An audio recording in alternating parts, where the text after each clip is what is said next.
Je donne la parole à François Dagneau pour le groupe Paris en commun.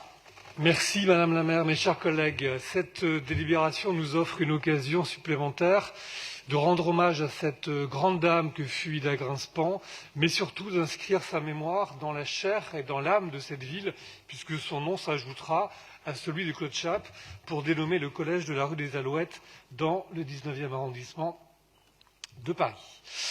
Décédée le 24 septembre 2018, Ida Grinspan, née Fensterstadt, avait été arrêtée à l'âge de 14 ans par les gendarmes français dans la nuit du 30 au 31 janvier 1944, transférée au camp de Drancy, puis livrée le 10 février 1944 au SS avant d'être jetée dans le convoi 68 vers Auschwitz-Birkenau.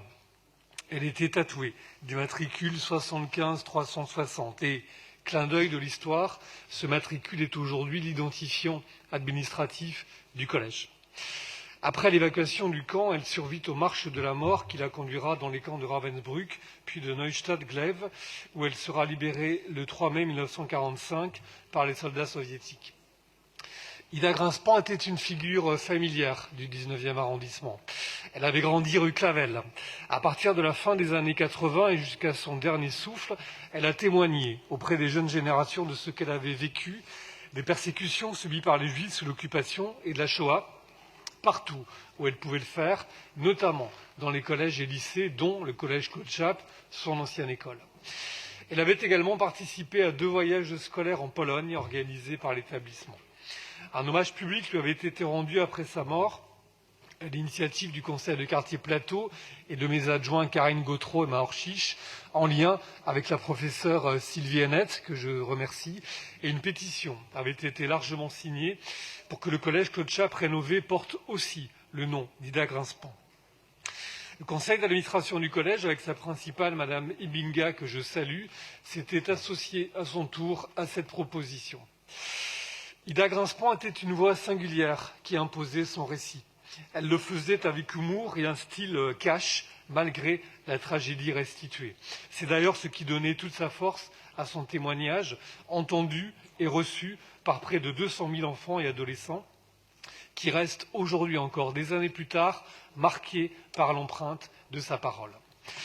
Parce que nous n'en avons pas terminé avec les révisionnistes et les falsificateurs de l'histoire, nous devons constamment témoigner de la vérité de la déportation, des camps de concentration, des camps d'extermination, de la vérité de la Shoah. Voilà ce dont les survivants, dont Ida Grinspan, ont été les dépositaires jusqu'à la fin de leur vie. Avec la disparition progressive des derniers témoins, c'est à notre tour de reprendre le flambeau d'une mémoire qui n'oublie pas. Un sondage paru il y a 1 an attestait qu'une majorité de Français, 57%, ignorent le nombre de Juifs tués durant la Shoah, allant même jusqu'à 69% pour les plus jeunes.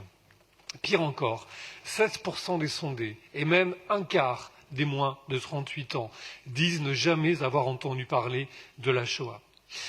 Le temps qui passe, les voix qui s'éteignent, redoublent l'urgence de cette transmission. En ajoutant le nom d'Ida Grinspan à celui de Claude Chappe au fronton de ce collège, nous inscrivons sa mémoire et son témoignage dans notre présent et nous les conjuguons au futur pour nos collégiens. Ida Grinspan ne se taira pas et c'est bien l'essentiel. Merci.